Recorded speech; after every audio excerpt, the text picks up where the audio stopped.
All right, let's do the next example. Let us determine the x-intercept of the function y is equal to the square root of x minus 1 minus 2. So I'm going to set up an equation that allows us to solve for the x-intercept. Now you may want to recall, how do we set up for the x-intercept? Well, for all functions. Now this is really important and fundamental here. Ooh, come on, pen. For all functions, what do we have to do? We let y is equal to 0, then solve for x. So let's revisit this function here. That's a beauty, right?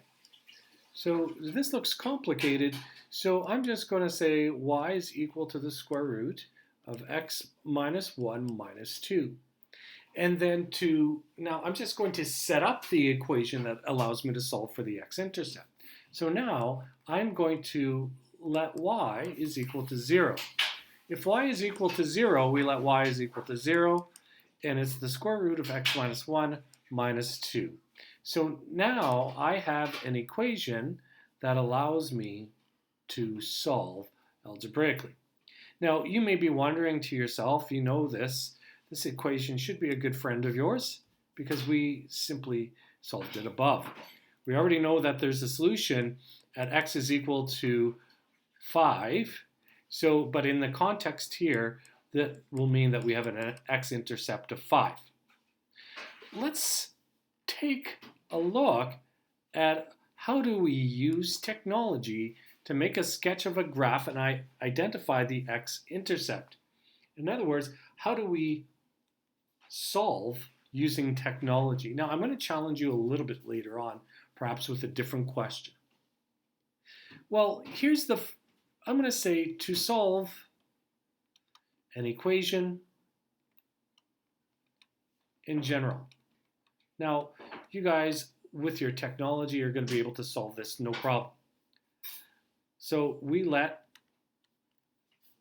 now left-hand side, let y is equal to the left-hand side, which creates a function. Let y is equal to the right-hand side, which creates a function. And we graph. That's how we do things. So there's really step number 1. There's step number 2. Now, step number 3 is to inspect graph.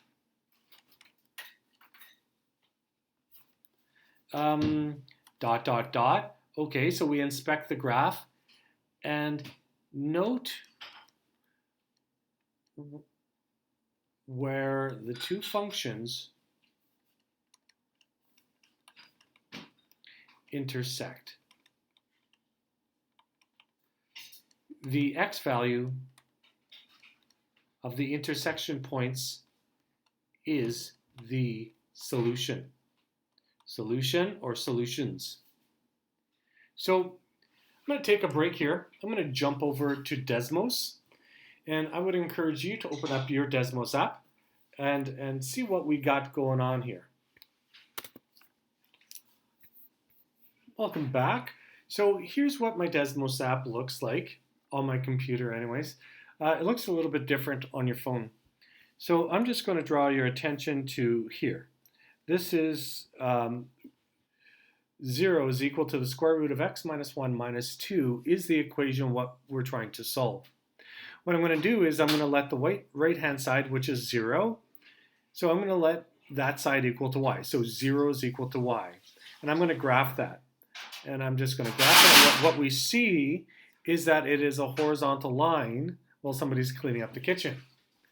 So there's a horizontal line along the x-axis.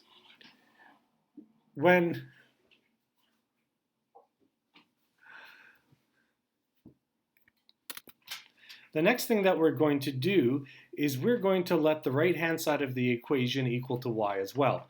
And we're going to graph that. So allow me to graph that. I've already done all the work. So there it is. So here, I click on my point of intersection.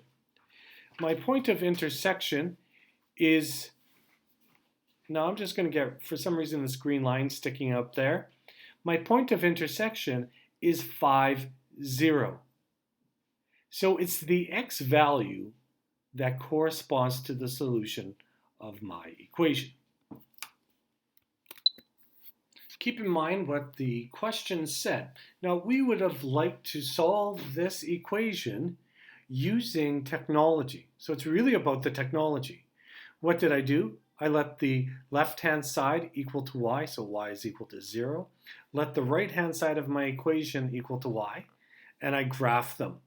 Now, this point of intersection is important because my solution is the x-coordinate. So there's my solution.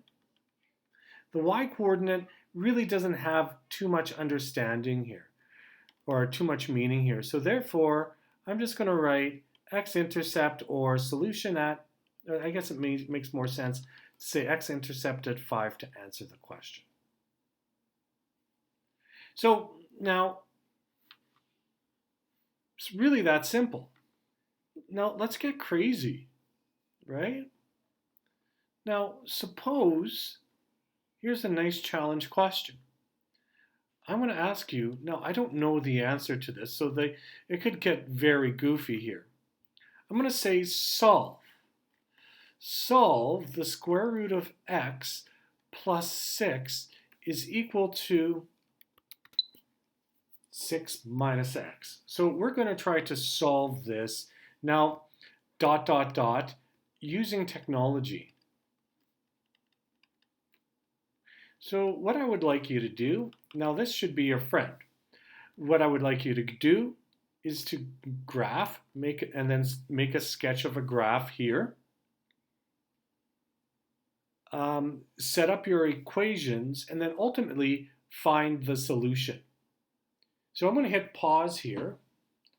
Please do so at home as well, or in the classroom. Hi, everyone. And we're going to do this using technology. First thing I'm going to do is I'm going to let the left-hand side of the equation equal to y. Let the right-hand side of the equation equal to y. And then I'm going to open up Desmos and graph them.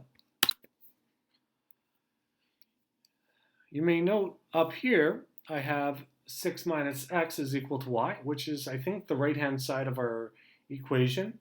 The left-hand side was y is equal to the square root of x plus 6. And now I'm looking for the intersection point. Now, I love technology now, so user-friendly. What we see is that I have a point of intersection at 3, 3. Certainly convenient, we can see. Now, let's go back to our original equation and solving it. So if I was asked to solve this, so I'm going to graph this.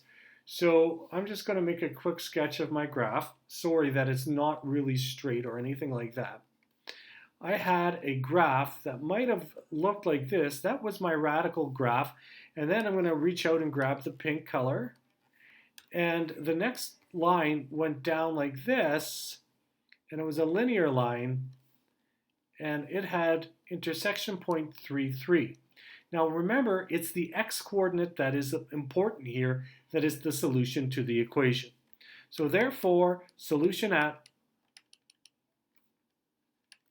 x is equal to 3. And just by inspection, plug x is equal to 3. And what you'll get is 3 plus 6, and take the square root. So the square root of 9 is 3. And the right-hand side is 6 minus 3, which is 3. So 3 is equal to 3, which is true. So we've solved our solution. Now, I could make an absolute crazy equation, like 14 times the sine of 16x plus 19 over 18. When is that equal to 4? Now, most equations like this would make somebody cry. And I'm going to say that probably when you get higher level math, nobody's really going to care about if you can solve something as brutal as this. What becomes more and more important is whether or not you can apply meaning behind math equations. So the method that I just showed you is super, super, super, super important. You can apply it in physics or chemistry whenever you have an equation to solve, and yet the math just seems totally brutal, and we shouldn't do math for the sake of doing math. We should do math to sort of learn stuff. I hope that this was really informative. So good luck on your lesson, and have a great weekend.